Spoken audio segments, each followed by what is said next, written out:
Awasingi makada chahi taret Manipur asi leirure British nasu Manipur lawshilure adubu amuk hanna aikhoigi ningdamba adu fanglakrabani maram aduna Manipur Ngakliba Meetei bu Muthatpa Haibasi Etihash tagi Houna Ngamkhidrabani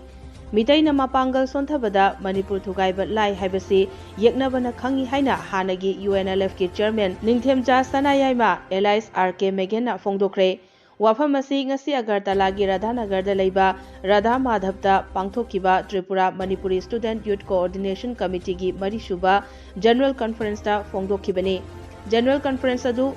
pangthokpaga loinana Tripura da Autonomous Manipuri Development Council PU Tripura da Manipuri lol da lairik tamba fanghanbiyu Manipuri lol bu Tripura gi associate language oina recognize tawbaga loinana reservation pigadabani haiba demand tawraduna kholau kayaga loinana miyam gi khongchat amasu chatki khongchat adugi tungda pangthokhiba miyam gi mifamda athoiba mithungi warol piraduna ningthemcha sanayaima LS Meghen hai Manipur bu hanjan hanjanna mikha ponaba amadi muthatnaba honaduna lakre adubu ningtamba manglurabasu matamadugi ipa ipusingna amuk hana ningtamba hanjan handuna Manipur asi thambirambani masidas natana Manipur gi apunbagi saktam ngakpada mangjil thariba Meetei bu muthatnaba honabasu leptri Etihash ke thaudok sing yengbada Meetei muthatnaba honarabasu muthatpa ngamdana lakrabani Meetei na mapangal sonthabada Manipur thugaiba lai haibase loilam laingak Chathariba singna khangba wafamni aduna ngasisu Manipur asi machet thokna ngasisu thugainaba honaba leptri masida Manipur da khaknatana tongan ba mafam singda khundariba Manipuri Meetei singna yeknabana kanano marupna kanano haibadu khangminnabaga loinana aikhoi maselgi marakta wakhalon manana chatminase haiki Thauramadu UCM gi President YK Dhiren UPF Manipur gi President Nongthombam Rupachandra Social Activist Y Chandrasekhar Tripura Manipuri Women Council gi President Hawaibam Maya Singha amadi Civil Activist Subhas Devsu saruk yaki. Madudagi ekoina khangbadi Meetei group ase mutpiya rolo group ne action simple history kamasa. Masi su ekoina taksinna sigar kumyama kumyama ase masi changi masi dagi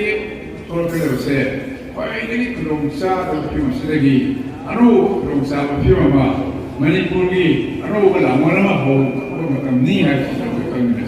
masih history ni aku muka aku ina Malayalam history ni nak pun tak masih ada lepas ni masuk proses topik macam ni aduh paidagi kurungsa kaca tapi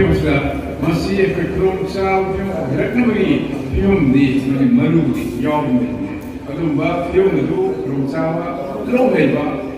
Ambil sih ngamba aman sangat kuat. Masih kamba adumba Meetei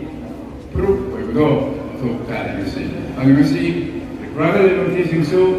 Ada Manipur ada kau lari masih sih ada baru berlepas itu. Manipur mana lari Meetei perut itu masih kamba saja. Ada masih itu Meetei program Manipur lima pantai mana mulai Meetei program kami negara bapa. Ada Manipur